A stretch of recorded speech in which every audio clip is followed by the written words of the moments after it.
management best practices. So what are the best practices in contract management? That's what I want to look at in day 2 of this webinar. So the first in a contract is an agreement between 2 or more parties that is enforceable by law. So contract becomes legal when it is signed. Contract can be between more than 2 parties. And so let's get into it. So for our introduction, we got a definition of contract management. We say contract management is the process of systematically and effectively managing contract creation, execution, and analysis for the purpose of maximizing operational and financial performance while reducing risks. So there are a lot of things in this definition. One, it's a systematic process. That means you don't just jump from the blue sky and you want to sign a contract. There are processes that you go through before you initiate a contract. So it's also about managing the contract creation, the execution of the contract, how the contract will be implemented, and also analysis. And the purpose of the analysis is to maximize operation and financial performance. So you want to make sure that the money you put into that contract, you are getting the actual value for that money. And also, the contract management is there to reduce risks in the procurement process. So, for example, you just leave a contract with a supplier and you are now consistently monitoring that contract. It poses a lot of risks to your organization. So, what you want to do is to ensure that you are critically monitoring that contract to identify risks and mitigate risks. So some of the reasons why you have contract management, because you yourself to want to monitor, the contract, give a periodic performance review so you can be able to arrive at your goal. So that is very, very much important. So it's critical across sectors, from government procurement and donor-funded development projects to private industry and supply chain management. So contract management is central to all sectors in which procurement operates. Procurement operates basically in 3 sectors: in the government sector, in the private sector, in the third sector. The third sector is the non-for-profit or the NGO sector.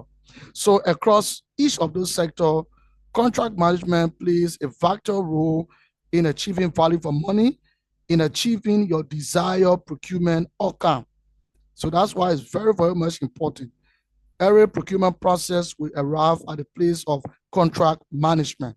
So at that stage now, you want to make sure you monitor the contract between you and the supplier, monitor the execution, have periodic meeting with the supplier, review performance, and all of that.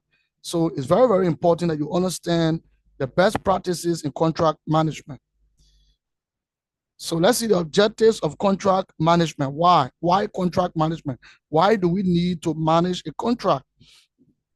Number one, to ensure that goods or services are delivered in accordance with the contract terms. So at the initial stage, you and the supplier went into an agreement, went into a contract, and there were terms and conditions stipulated in the contract. So you want to manage the contract to ensure that the supplier deliver according to those terms and conditions that has been stipulated in the contract. Number 2, protect organizational interests and ensure compliance with legal and regulatory requirements. So you want to ensure also that the contract is in compliance with legal regulation. Sometimes if there was contract, you want to look at health and safety, environmental pollution. If maybe it's a service contract, there are a lot of things you want to look at. If it's a goods contract, you want to see if that contract is in compliance with the legal process. It doesn't violate any legal or status. These are things you want to look at. Also, it fosters healthy supplier relationships while maintaining performance standard. So from the contract post-performance review, you can build relationship with the supplier based upon his performance in the contract. That's why keeping record on supplier is very, very important, because you can look at that record and that record can help you to put that supplier in your preferred supplier database. So it's very important. It fosters a healthy relationship with supplier and also while maintaining performance standards. Also, another objective is that it minimizes. Another thing is you want to provide, another objective of contract management is to provide documentation and lesson learned for future contract improvement. So every procurement you do is unique and you can develop lesson learned. For example, what went wrong in the contract, what causes dispute, what went right, how can we do it better the next time? So when you document the lesson learned, that can serve as a benchmark or that can serve as a foundation for future contract. I mean, when you're doing contract in the future, you can review your old contract document and see where the lapses were and make improvement in your future contract. So that's very important. So that what documentation in contract management is very vital. And as a group procurement officer, make sure you document your contract management monitoring process. Make sure it is documented. That is very key for you. So these are the objectives of contract management. Why contract management? Why is it essential to manage a contract? So we want to look at contract planning and preparation. So there's a stage where you plan for the contract before the signing and you prepare also for the contract. So the first thing is to align the contract with the overall organizational goals. Now, whatever you're doing when you're in a corporate setting or in the public sector or in the NGO sector, each of these sectors has goals. You want to make sure that your contract is aligned with the overall goal of that entity. So if your entity, the overall goal is to be cost leader in the industry, you want to align your contract management, your procurement strategy with the overall goal of your entity. Second thing is to conduct stakeholder analysis. So before you go into contract signing in the preparatory stage, you conduct stakeholder analysis. A lot of stakeholders in the contract while you are doing your contract planning and preparation. Also, you want to develop contract scope, deliverables, and KPIs clearly. So you want to have a clear scope. If your scope is ambiguous, it will lead to scope creep, and that will become a big problem. So you want to develop a clear scope. Now, the scope contains everything that will be done to execute that contract. That's the scope. So the scope has to be clear because it helps the supplier to be able to know what his responsibilities are in the contract. The next thing is the deliverables, the expected result, the expected outcome from the contract. You want your deliverables to be clear. They should be realistic and they should be achievable. Don't give the supplier unrealistic deliverables. That will create a problem. Also, you want to make sure your KPI, which is key performance indicators, they are very clear. You can develop that along with the supplier, and that will show how you will measure the supplier performance. That's the KPI, key performance indicators. Then you also, in the planning and preparation stage, you want to perform risk assessment before contracting. Like I said last night, risk management is very important in the entire procurement process. So you want to do risk assessment. You want to look at that contract and try to identify all of the risks involved, develop your risk management strategy, develop your mitigation strategy, and assign the risk to responsible individual who will be responsible to take actions to mitigate that risk. Also, in the planning stage, one of the best practices again is to choose the right contract type based on the situation. So every procurement has a unique situation. Every contract is not the same. There are some contract we call for cost plus contract. Some contract we call for fixed price contract. Some we call for time and material contract. So it depends on the situation. Choose the right contract type. That is very important. Also, set a realistic timeline and milestone. Don't give the supplier a time that you know is not realistic. You will not be able to execute the contract in that time.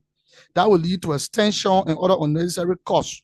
So make sure that the timeline is realistic and also the milestones are realistic. That is very, very much important.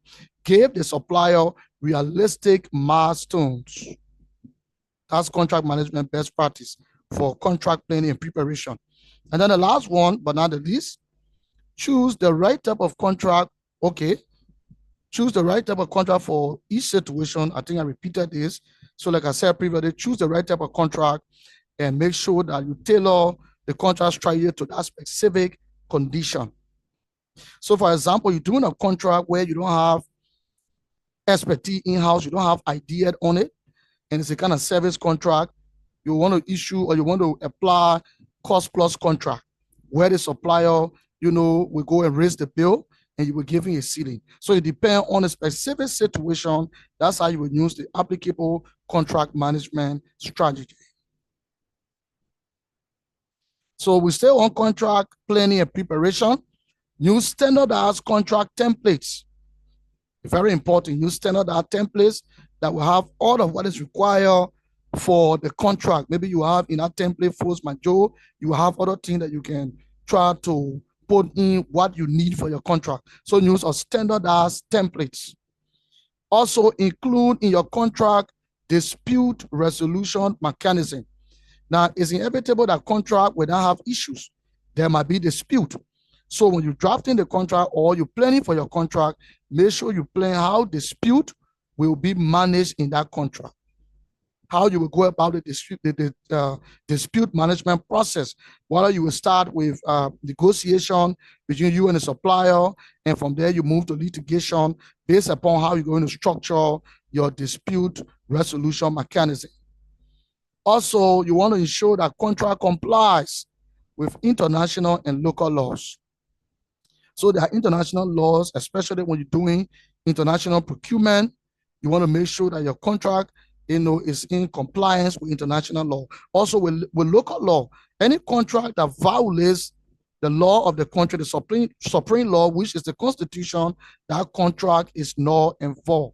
So you want to make sure in your planning that your contract has all legal ramification, is not in breach of any laws of the Republic. That is very key. Also, define communication and reporting channel. That's another best practice in contract planning and preparation. At the early stage, define how communication will be structured with the supplier and with the internal team. Because normally in huge contract, you have a governance team. The governance team is the people that spearhead the activities of the contract. They are above the project manager. So you want to also establish a communication channel that will be more effective and efficient. You can combine different channels of communication, like face-to-face meeting, email, depending on what works best for the kind of contract you are doing and the type of supplier that you are dealing with. Also, you develop a negotiation strategy beforehand.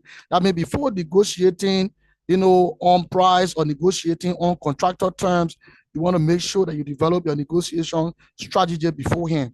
Now, for the public sector in Liberia, you don't negotiate on goods, but you can negotiate on service contract. So, but in the private sector, in the NGO, they can negotiate for goods, they can negotiate for service, they can negotiate for works. So the negotiation is more flexible. So you prepare your negotiation strategy beforehand. Then when you get to the supplier, you want to get the best deal for your entity, the best term and condition for your entity. So you prepare yourself well. Also, if the contract has longer duration, excuse me.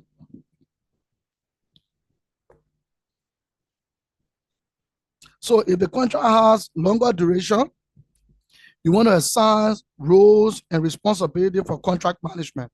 You want to make sure you have your governance structure, the contract manager, contract officer, maybe the legal officer, whoever you have on your team to monitor the supplier contract performance. So that is key. So that is it with contract planning and preparation, best practices. So we kind of contract drafting, another key area. So when you're drafting a contract, best practices use clear, concise, and unambiguous language. Now, there's something called legalese. That is, the legal people got a way they can write that you will not understand it. You are a business person. So make sure that your contract terms are clear, they are simple, they can be understood by different suppliers, they are unambiguous, so that there will be no confusion over terms and conditions in the contract. Because when you make the thing ambiguous, it becomes a serious problem. There will be dispute. basically over the terms and conditions in that contract. So you want to make sure that your contract terms are clear and concise, they are precise, and they are to the point. Also, another best practice in contract drafting is to define all key terms within the contract. So whatever terms you are using in the contract, make sure you have an area in the document where the terms are defined. When the terms are defined, the supplier can easily go to those terms when you see it in the document and be able to know what it means. So that is very, very much important. Make sure you have definition of terms that you use in your contract document. Very key. Set clear payment terms. Basically, the amount, make sure the amount is clear. The supplier should know what he's working for. That is very important. Don't try to hide the payment or the payment amount. Make sure that amount is very clear to the supplier. Which method of payment you will use to get the supplier funds across to his account. So whether you're using mobile money or you're using bank transfer, make sure you stipulate that method in the contract drafting. When you're drafting the contract, stipulate the method of payment, stipulate the time at which payment will be made, also the amounts. That is very important. Also include, again, dispute resolution clauses. Even though we talked about it previously that you need to, in the planning stage, you need to have dispute mechanism plan, also included now in the contract drafting. Make sure when you're drafting the contract, you put clauses there for dispute resolution. How, when dispute comes up in the contract, how will it be resolved? That is very, very key. It's a best practice. Also include termination clauses and conditions. That is key. Now, there are termination by convenience. There can also be termination for breach. If one party to the contract breach a particular term and that term causes loss for the other party, that also can lead to termination. So make sure a termination clause is in the contract while you are drafting it. Very much important. How contract will be terminated is important, that is being included in the contract document. Also, include measurable performance indicator. Now, don't just take any kind of indicators.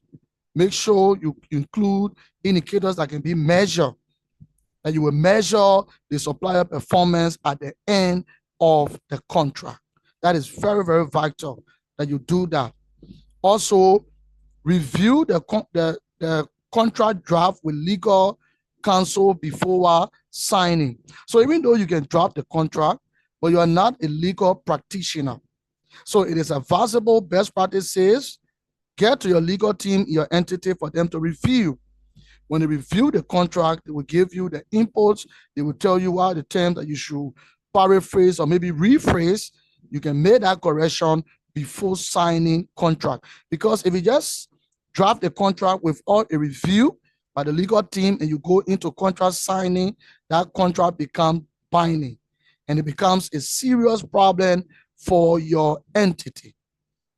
So if you're running a small entity, you don't have a legal counsel, but you just draft your own contract, you are doing it at your own risk. All right, so we kind of contract approval checklist. So what are some of the things you want to look for before, you can sign a contract? Number one, contract basis. You want to ensure that the contract title and parties, they are clearly stated in the contract document. The contract title and parties to the contract is clearly stated. That one. Two, legal and compliance review. Have the legal team review the contract terms and conditions and give the approval? These are things you want to look at before you enter into contract signing. So it's very important. And I want you to make use of this contract approval checklist because I will send the slides to you. Financial term.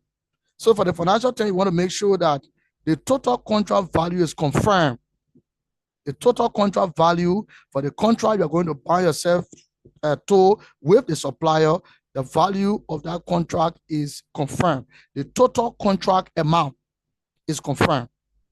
Also, the deliverables and the scope. So the scope of work and deliverables are defined.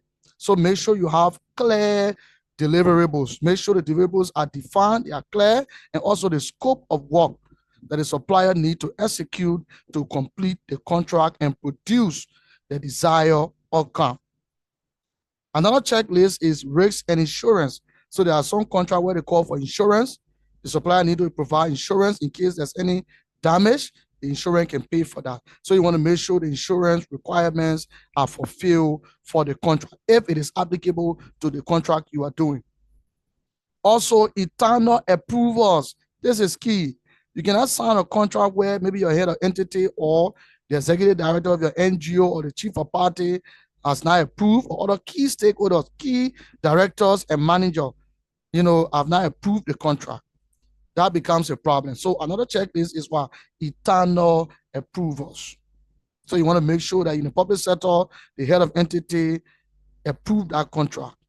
That is very key. Then also finalization, authorized, signatories, confirm. Now, in every organization, they have a kind of structure of those who are authorized to sign on behalf of the entity. So you want to make sure that the authorized signatures are confirmed. That is very, very, very much important. So that is it with contract approval checklist. So we come to contract award and signing. So number one, you want to ensure that formal approval before contract award. So like I said previously, you want to make sure that the contract or the budget is approved formally by your head of entity or other directors and managers in your entity. That is good. Also, use electronic signature or digital tools. Depending on what you have an automated system, you can use this. So this is applicable to an automated system. Maintain a secure contract repository. So make sure you have a place where you record all of your contract, have information on them, whether they are ongoing, whether they are completed, whether they have not started, have information on them. Hold contract kick-off meetings. So before the contract begins, depending on the kind of contract you're doing, if it's a contract that has a longer duration, make sure there's a kick-off meeting so that you can acquaint yourself with the contract term, discuss some other issues before the contract roll out, before signing. Monitor compliance with contract award procedures. So in every entity, they got contract award procedures. Like for example, those of you in the public sector, there are certain thresholds that before you award that contract, you have to send intent of award, intent to award a contract rather, to the PPCC to approve that contract before you can award it. There are other thresholds also. When it's below the threshold, the head of entity for that government ministry or agency can award that contract. That is very, very much important. So these are best practices I'm showing to you about contract management.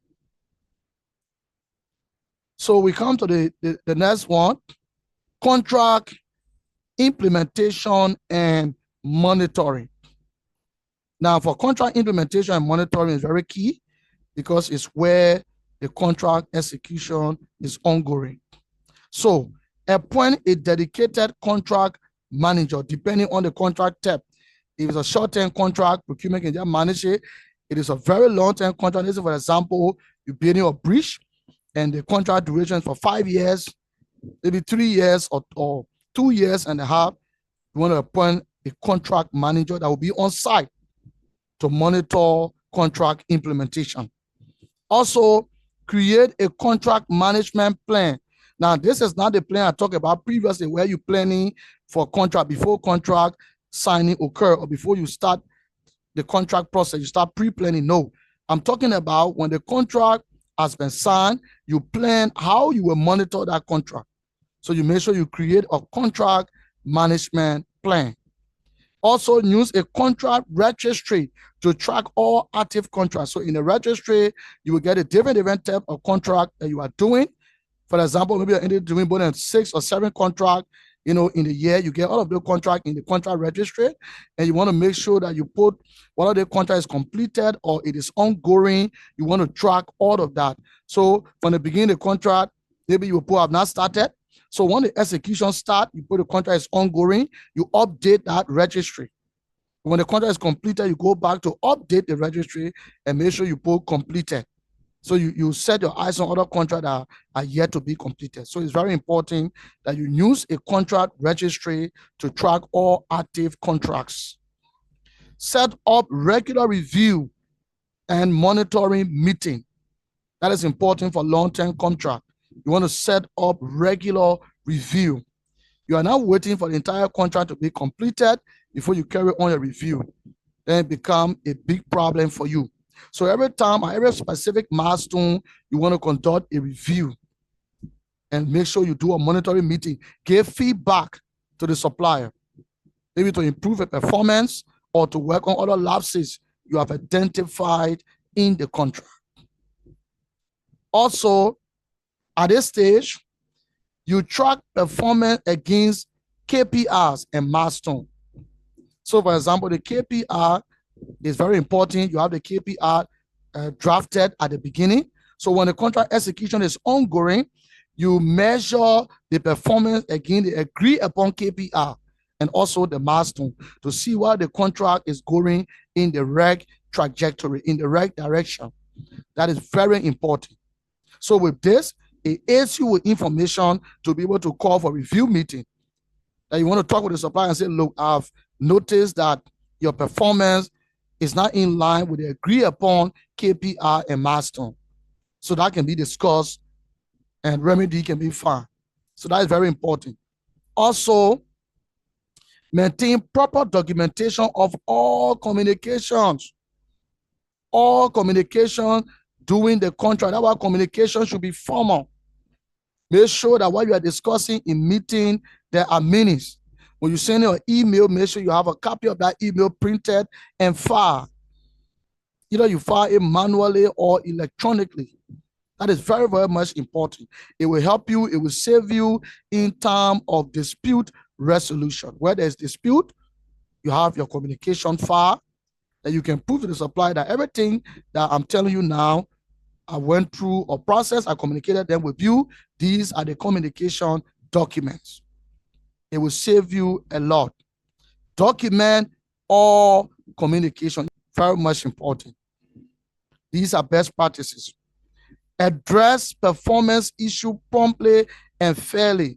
Don't look at the supplier going against the agreed upon KPI or the specification and then you sit quietly. No, make sure you address it promptly, be on time, be proactive, and address it also fairly.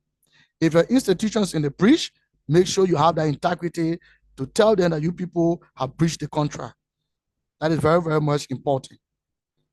That's why I told you procurement has integrity and ethical component. It's very important. Also, maintain a communication channel with the supplier. Make sure the communication channel be very active with the supplier. Maintain that communication channel. It should be maintained. Engage a supplier every time you notice issues in the contract.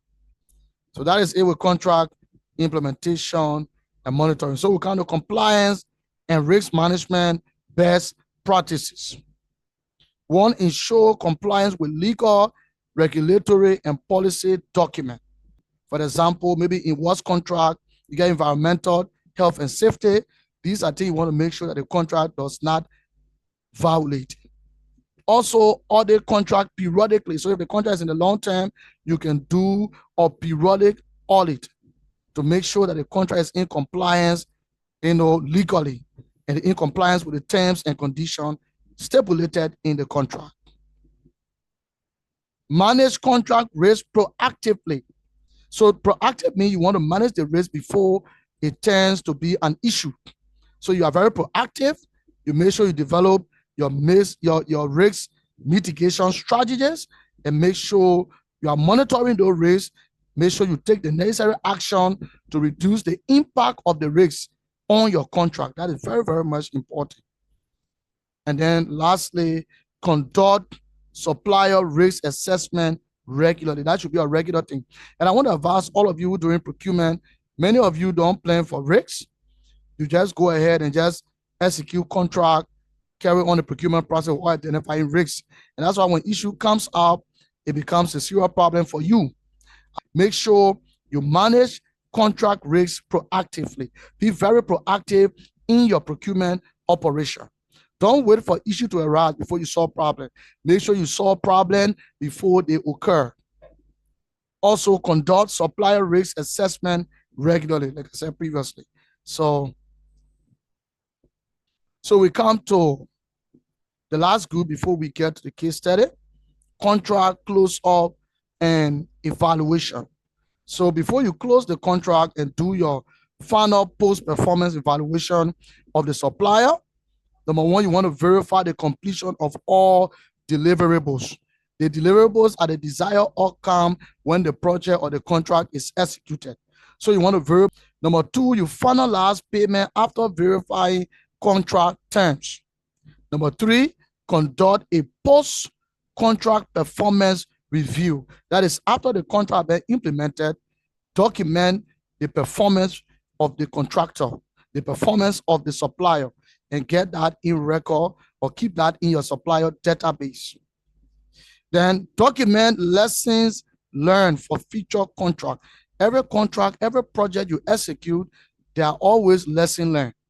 No project or no contract is 100% perfect.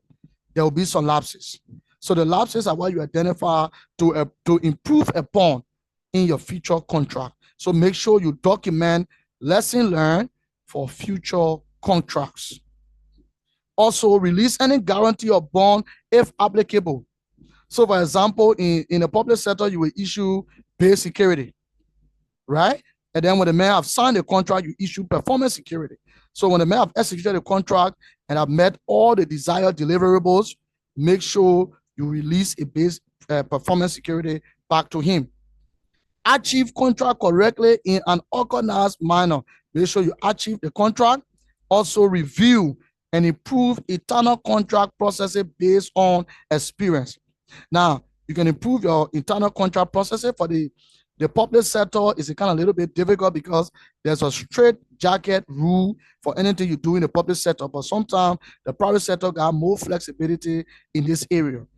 And like also the NGO sector might have also some form of flexibility, depending on the kind of donors that they are subscribing to as a project. So, thank you. Let's get to our case study. I will read the case study as usual, and you will give your analysis. We got about 3 case studies tonight that we're going to look at.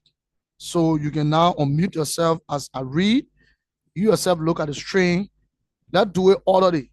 Make sure you want to speak. When your friend's speaking, mute yourself. Once you're done with speaking, you can unmute yourself and come and give your opinion on the case study. So let me read it. A government agency awarded a contract for building a community health center. The contractor missed 2 key project milestones due to poor communication and a lack of regular performance monitoring.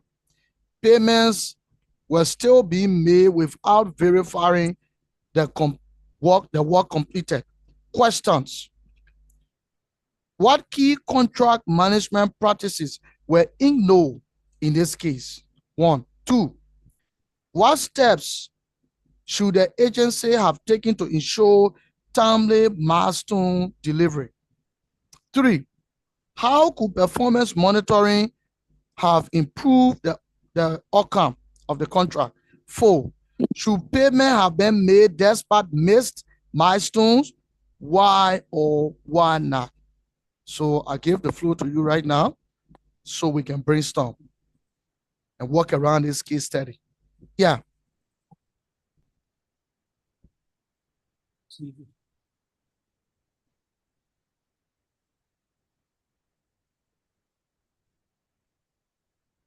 Mr. King? Yeah. So for me, the number 1 would be the thing that in the particular contract would be the monitoring and evaluation.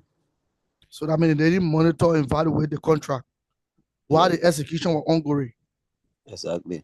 Okay, your point well taken. So somebody else, but I want you guys to hit the 4 questions. Yeah. Okay, next person. I want everybody to participate, please. Okay. Yeah.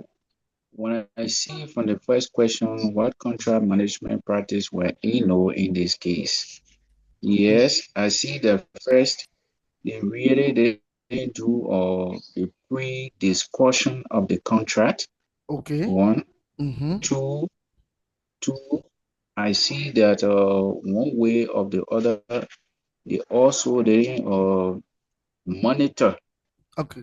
monitoring and evaluating the plan of the contract. Okay. Now, Contract when we talk performance. about number two, what we see, yeah, the contract performance, they didn't do a proper evaluation. Number Okay. two, what steps should the agency have taken to ensure timely milestone delivery? Okay. It was better to sit, do proper dialogue, come out to the foundings of the contract, come out to one agreement before they go through the payment of everything. Okay. But in this particular scenario, tells you that poor communication and lack of regular or performance monitoring. So they didn't monitor any other thing. Then they say, how could performance monitoring have improved the outcome? If they were going to be monitoring the contract perfectly, there would have been time, at least they would have known of the lousy. It's not just at the beginning of signing up a contract that you do the monitoring or evaluation. During the contract, you also do monitoring and evaluation. You will not wait till the contract ends before you do monitoring and evaluation. Okay. So if you are doing it at the beginning, in the middle, while the contract is already ongoing, definitely you will know that yes, lapses are coming. You will be able to cover up. Okay. Then should payment have been made despite base milestone? Why or why not? The last slide that we read says that you should make sure that all other payments are already being made before you close up contract. So So all in this, deliverables are being completed.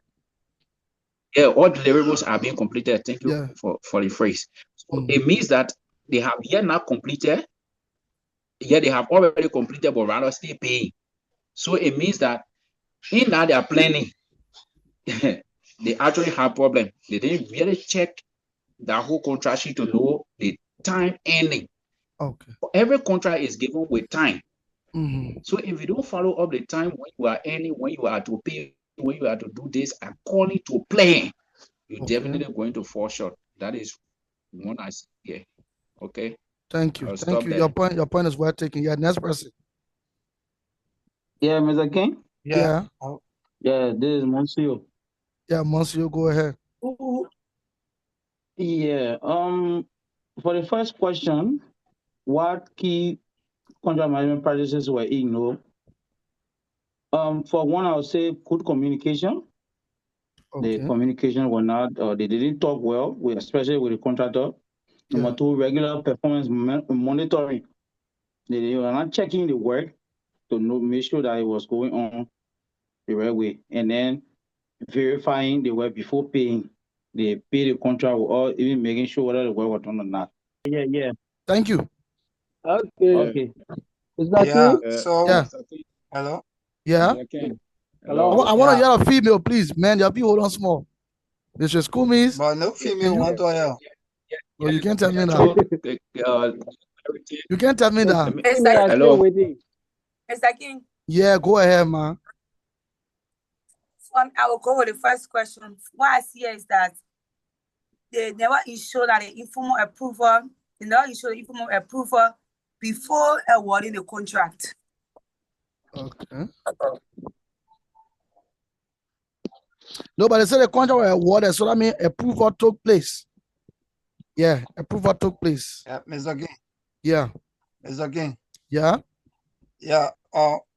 Yeah, according to what I'm reading here, the communication from the draft of this contract, the legal contract draft was ignored by the entity that awarded this contract in order of poor communication, because they did not spell out what they wanted and how this job should have been done.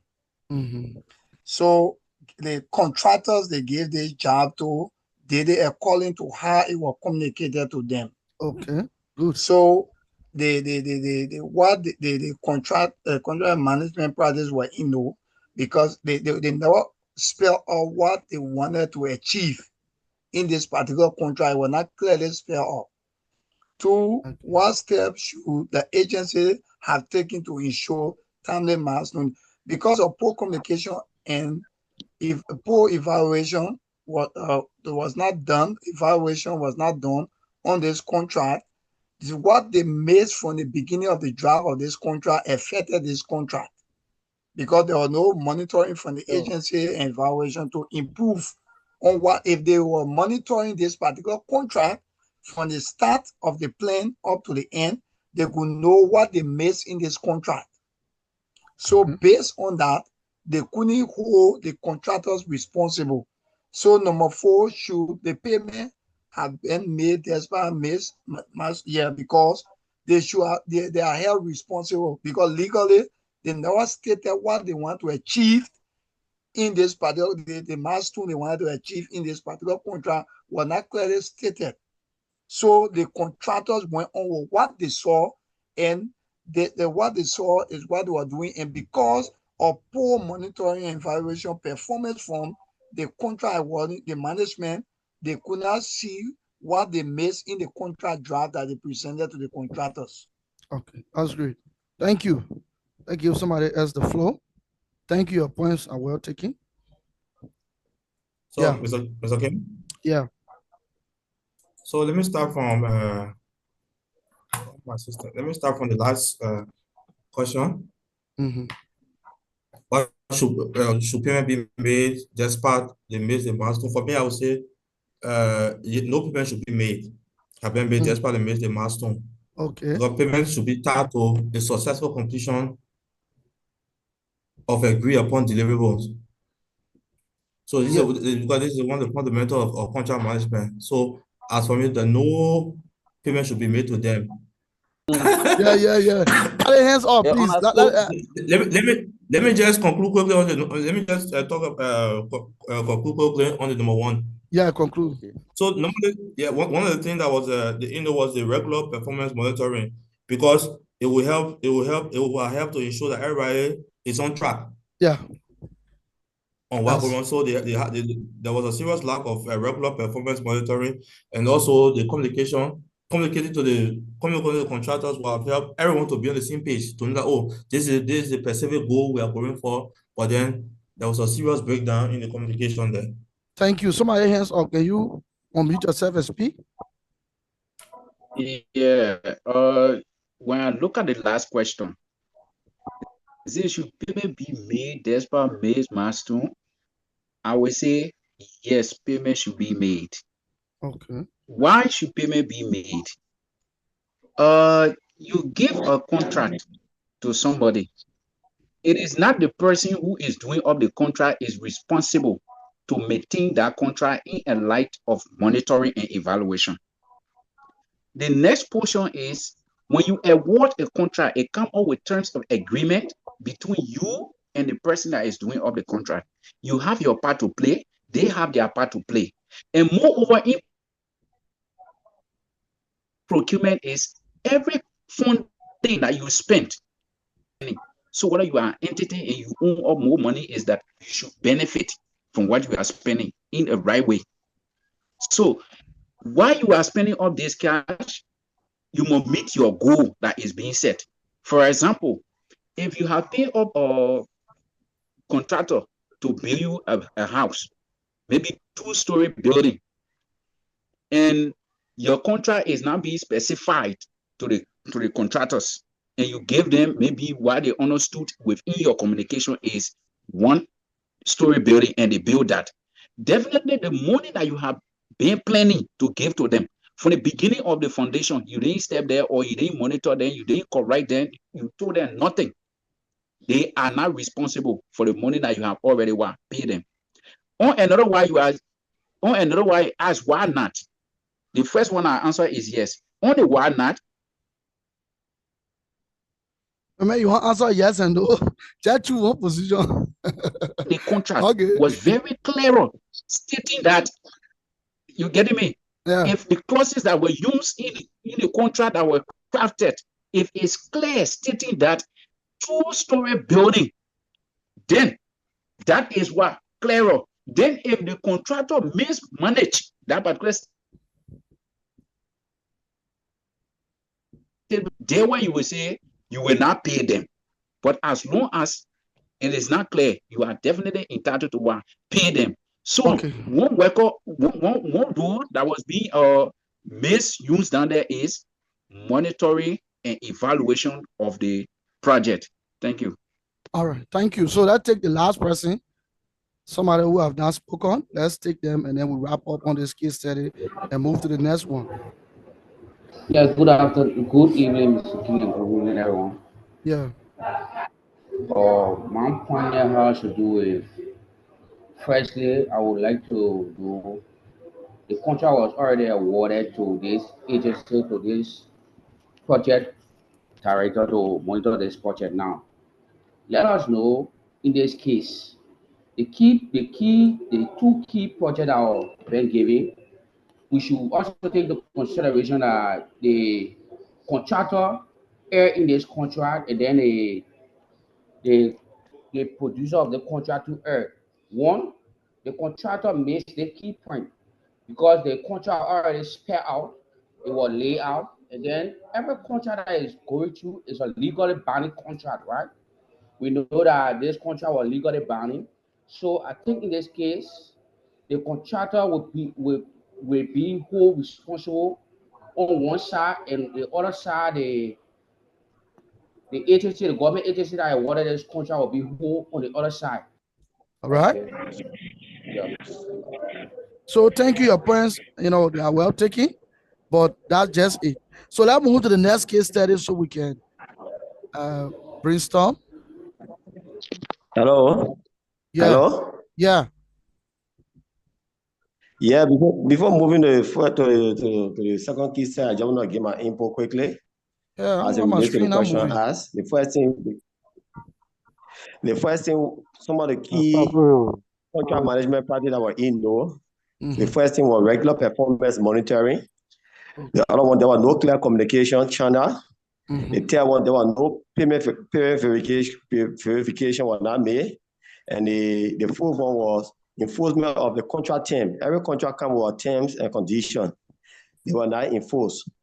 As it relates to the second question, what steps should the agency have taken to ensure timely milestone delivery? The first thing is they shall establish a clear milestone. A clear milestone shall be established, define the specific, measurable, and time-bound deliverable in the contract.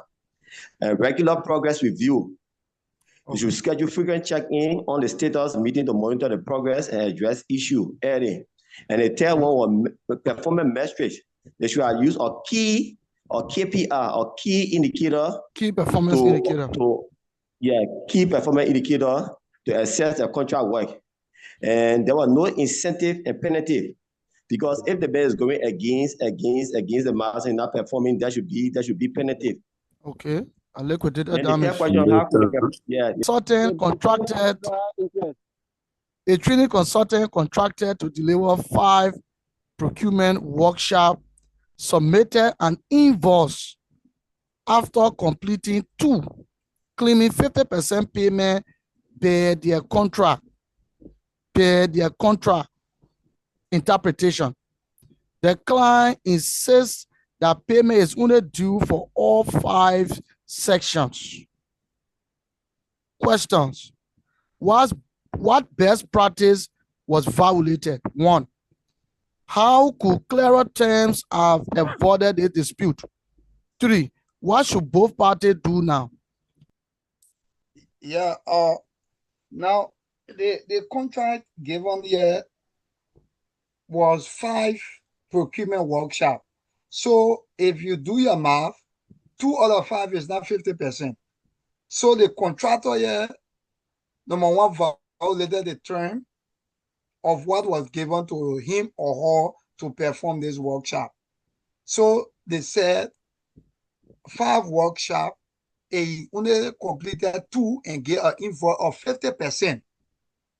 So stipulated in this contract, told him that this contract was given for 5 workshops and he only did 2 and asked him for 50% payment of this particular amount. So let me So, hold you there. number Let me- one- Come in. Hold on small. Let's take it easy. Yeah. I want to agree with the person that said there were ambiguity in the contract terms. Don't do that math. Now, this is what happened. They really say, well, an invoice after completing 2, claiming 50% per the contract interpretation. So the terms were not clear. That's what happened here. So Mr. King, if the term, let's say the ambiguous words were using this contract. But even listen, Yeah. Jerry, even the second question clarifies that the term was not clear. How could clearer terms have avoided the dispute? So when you look at the question, you already know what the scenario means, that the terms were not clear. The terms were not clear. Yeah. But in legal argument, as if I give What this contract, Jerry, what if we agree Yes, sir. that when I do the first 2 workshops, you pay me 50%. When I complete the balance CD, you pay me 50%. There's no rule on the book for that. You can do the contract and get somebody 5 workshops and say, well, when you do for the first 2, I will give you 50%. Or when you do the first 3, I will give you 50%. And you do the next 2, I'll give you 50%. Right? So it left for you how you decide to schedule your payment. So there's nothing on the book for that to say when you're giving the person 5 contract, that means 50% should be this. It depends how you structure the payment schedule. So you can go ahead. I just try to make that clarity. Yeah. So based on how this contract was drafted, we can also hold the client that was conducting and that of the contract management team, because in explicit contract planning, if the contractor do not understand the language in the contract, he has to reference the contract in order to understand what was given him or her to accomplish. Because if the conflict of contract happens, it may fall on both the contractor and the contract management. So clearly, if the English was not clear, to avoid dispute, the contractor was to ask for clearer understanding about the payment arrangement. Okay. Which that was not done. So after the term of 2 workshops, the contractor came out to ask for 50% of the contract payment, and which, if this contractor could have asked for clearer indication, this dispute could be avoided from the beginning of this contract. Okay, Jerry, as it stands, let's push to question 3. What should both parties do now? Now you are a consultant, they call you on an issue, there's a dispute. What are you going to advise the party? Now we're being case study because these are real world situations that happens that you encounter sometime in the field. So take yourself now to be the consultant. How do you advise both parties? Taking into consideration the legal ramification involved. The best practice for, if I was called to settle this case, I will call both of them on the round table. As a procurement consultant. Yes, then tell them the fault of my entity and that of the contracting entity. No, you are an external consultant now. You're not part of the both of them. And they call you. I will tell them. To give expert judgment on the matter, because you know about procurement, and so they call you on both parties to give an expert judgment as a consultant. Yeah. So my expert judgment will be it will be blamed mostly on you want to settle the issue now. You want to settle between both parties. I settle in it now. Yeah, what they should do? Both of them that, I will tell both of them that lapses. Number one, the contracting firm never did well in their contract planning and contract that they give, because they use ambiguous words that the contractors could not understand. And based on that, the contractor took it at their own understanding to do this. So the next thing I will tell the contractors, those that took the contract, that the case here, you people not understood the verbals in this contract. So you people was to ask the contract, the contract management team, how would this contract go, because you are not understanding what was playing into this contract. So to bring this into a solution, what I will advise, can we go back and do a draft or amendment to this contract in order to continue this contract before a formal job be given. So I will advise us to go back and redraft this contract to the understanding of the both parties. Yeah. Or if that is too far to do, I will ask the management team to pay the contractors in order that because this contract was not very verified and very clear. So that would be my expert opinion. Okay, thank you. And the So contracting firm continue yeah, to do their work. yeah, Emmanuel Yeah, Bossy. Mr. Bossy. Oh, okay. Yeah, your hand was up, so go ahead. Yeah. The first one I started reading this Adeleko one, it was just like the entire contract ended due to what we call gentleman agreement. Or either the contract was being signed by this contractor, but they didn't go through it well, not understanding the term of payment and even asking questions. Okay. And we have also some people who award contracts and they go on verbal saying without dealing directly with what is in the term. Sometimes they leave out the contract paper and come back to contractor to explain different things. These things also can erect into situations like this. Yeah. Sure. So when you really check it up here, what really bringing out the problem here is the payment, the scheme of payment is not being specified. Sure. They didn't specify payment agreement. They didn't come to one agreement. If the agreement was there, probably the contractor signed, not understanding the full contract and not asking why it was done so. And the client too, why awarding a contract, don't just think because this man will spend and can sign. Okay. There are people who sit who are contract not understanding all the terms. It's better to sit on round table and explain fully to that contractor. Okay. The next one says how to clear term and avoid this dispute, because it was not already clear, so there were already dispute. But if it was a clear term, why this argument is coming, they will have just taken that contract paper open and say, yes, according to the contract, I say when you complete 2, I should pay 50%, but rather it's way at the end when you have completed the 5 section before I can pay. So clear contract crafting will have solved that very well. Now the last say, what should both parties do now while there is the confusion? In this identical confusion, the two of them had to come out together if I was called to really ask them.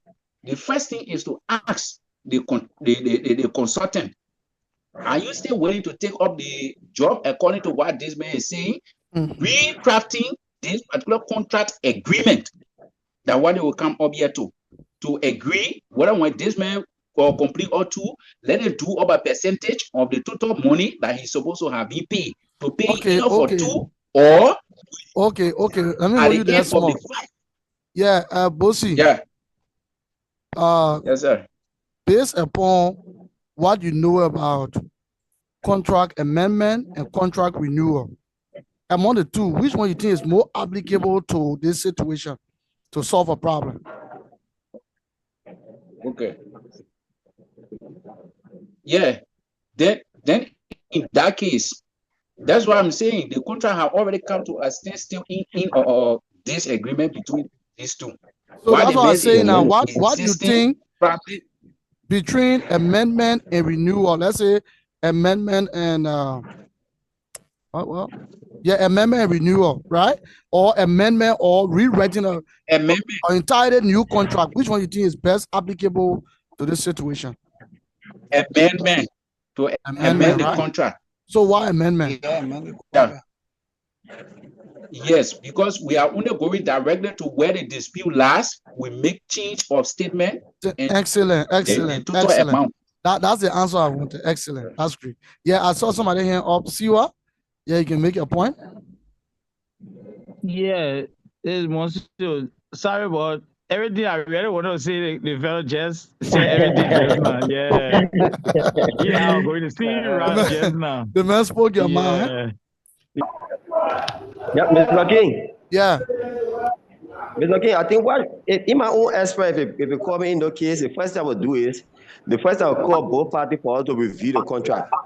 We have a review of the contract. While we're reviewing the contract, we're reviewing the contract to re-examine the original agreement to identify any clauses relating to the payment, because the issue was payment and deliverables.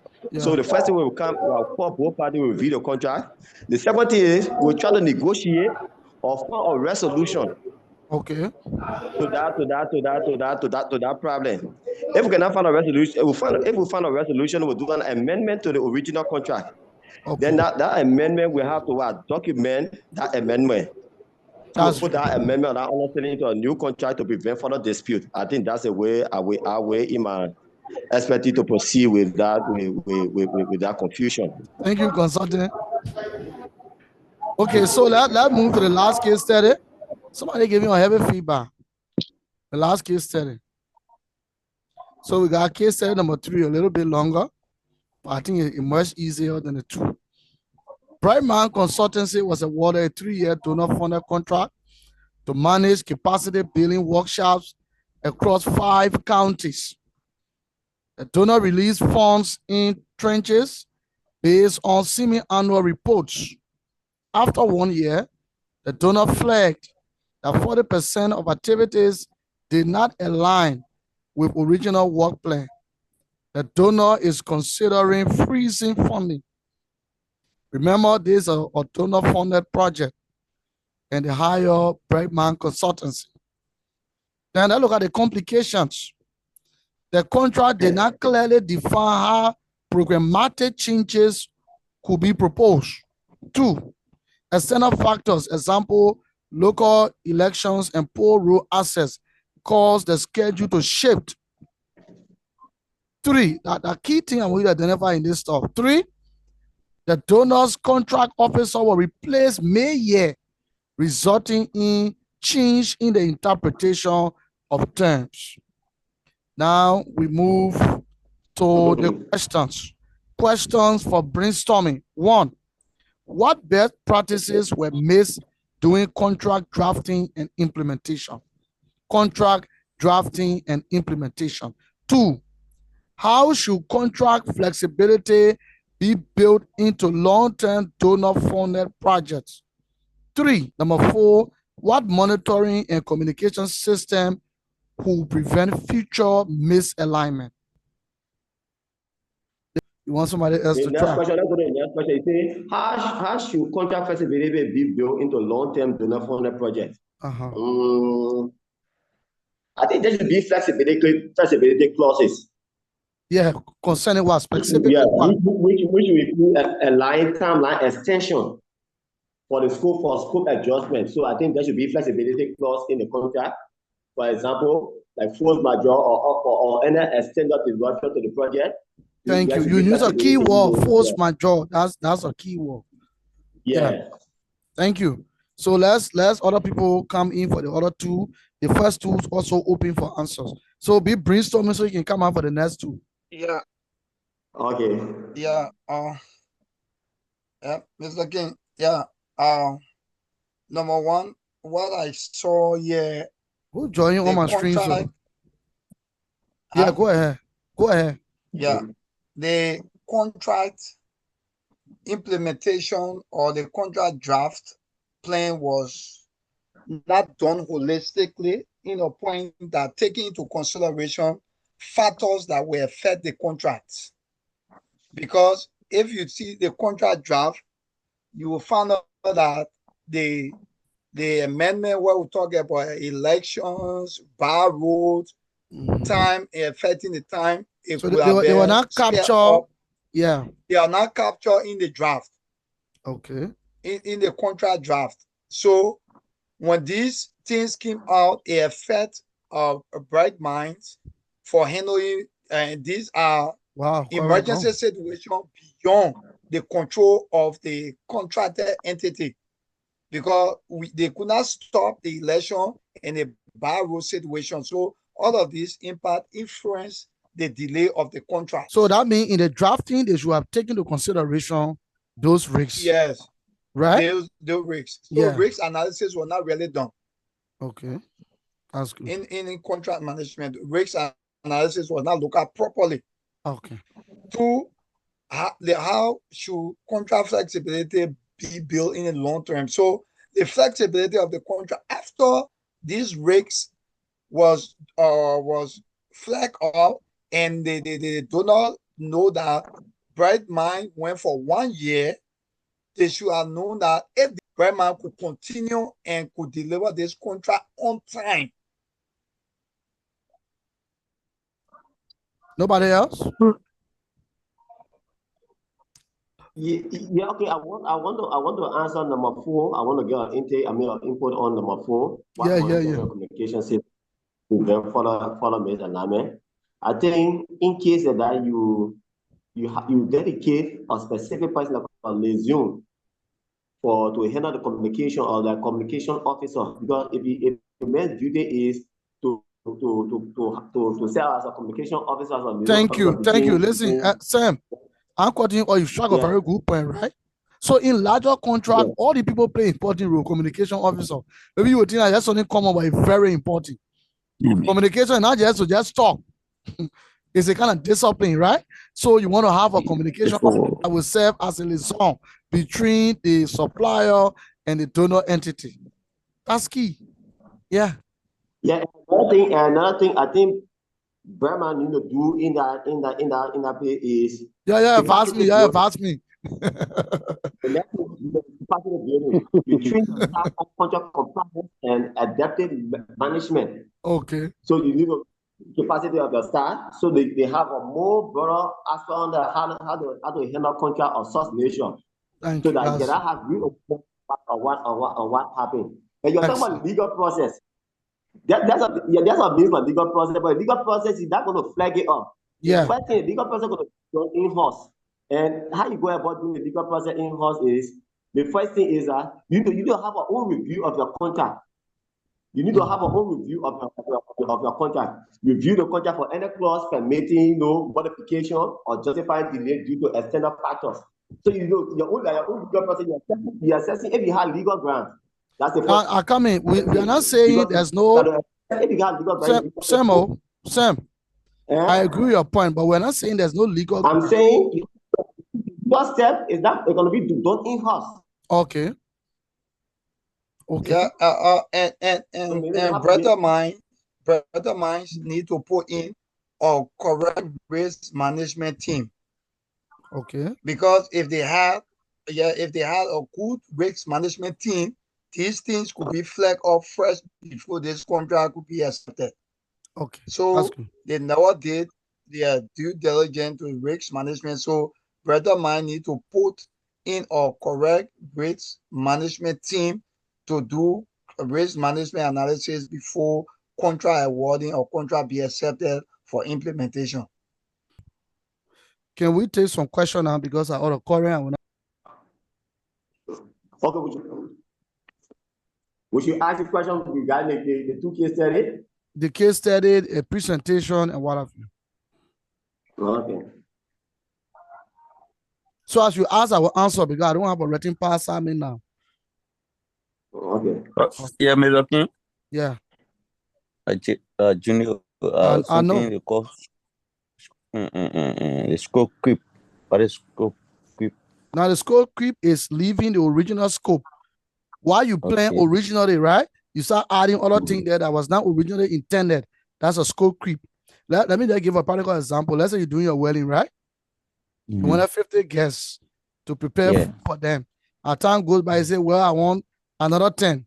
So that's scope creep. That means you leave in the original agreement, right? So if the scope increases, that means budget will increase. You know, budget for that 10%. Yeah, so that's scope creep.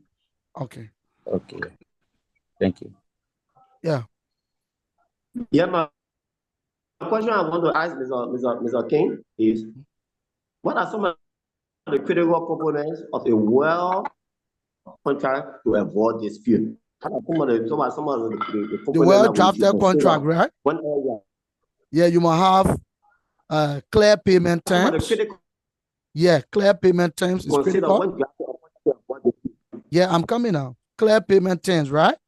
That should be very clear. Yeah. Which method of payment you're going to use?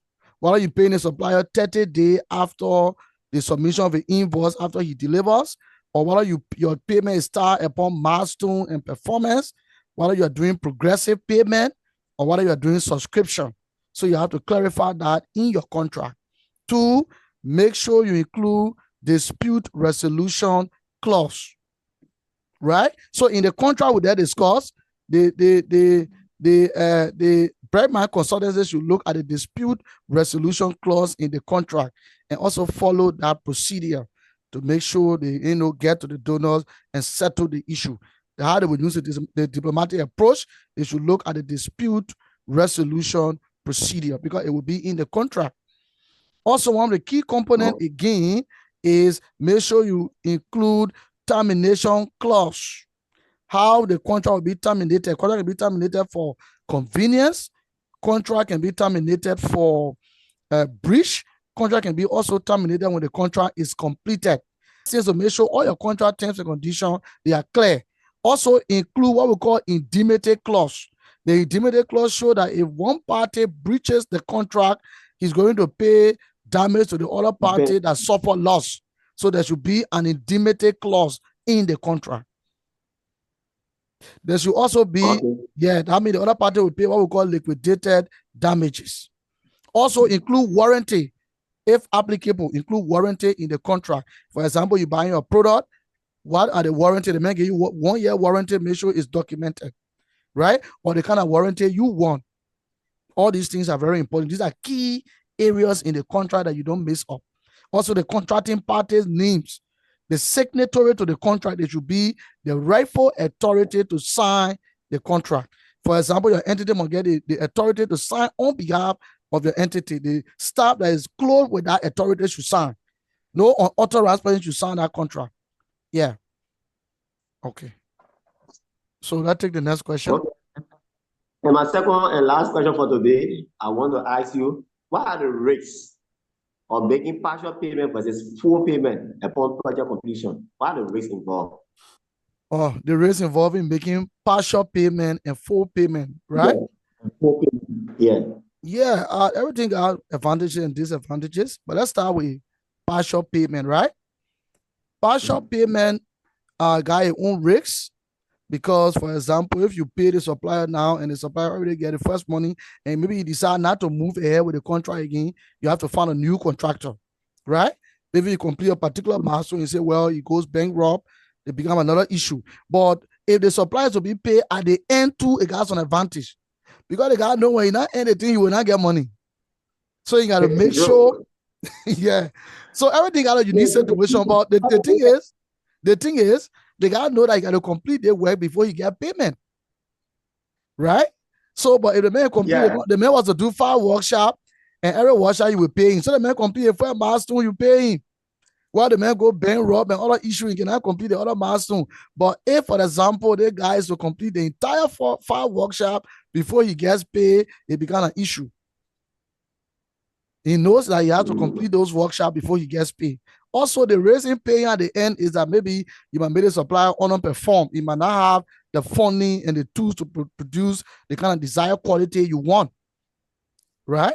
Because the man keep doing the work and it's a long-term contract, you're waiting to finish executing the contract before he gets paid, and you're looking at your cash flow. So that is very important. So they have advantages and disadvantages. But you use it based upon the kind of work you're doing. Yeah. There are situations that call for partial payment. There are situations that call for recurrent payment. For example, if you're doing internet subscription, right? That's a recurrent payment. For that one, you got to pay the man every time your internet goes off. Every time the month reaches and your package finishes, you have to pay again. So it based upon the situation you can use, but everything got risks. That's the issue. So, Mr. King, it still has to do with the contract? Yeah, it has to do with the contract. Why you stipulating the contract, how payment will be made. Yeah, especially for the partial payment, like you say, for the workshop. If you did not have an agreement, like while having a case study, you will have problem. You have problem. So if they had a proper payment plan or contract, that was not going to be a problem. So like you said, after the first installment of me, after the first 2 workshop, if you are supposed to be paid 40%, and then you're looking forward to the next one, you will have to complete the balance 3 to receive a balance payment. So that also has to be based on the But you were asking for the race, right? So I was saying Yes. some of the race involved, for example, maybe you pay the man for the first 2 milestones. After the first 2 milestones, legal issue come and the man go bankrupt. So you got to hire another Exactly. contractor now to complete the remaining milestone. So that's some of the risks involved. Yeah. So you want to make sure when you're paying somebody on milestone, you want to make sure the guy is capacitated enough. He has what it takes to complete all of the milestone. Okay. Yeah, that's key. Okay, so the no other question. Okay. We want to close on this note. Tomorrow will be our final day for the webinar. It's very hectic, you know. Yeah. So we'll be ending it tomorrow. And like I told you previously, Breadman Consultancy runs specialized procurement courses. We got live courses and we got pre-recorded courses. So you want a pre-recorded course? Well, we give it to you. In procurement, you want and supply chain and logistic.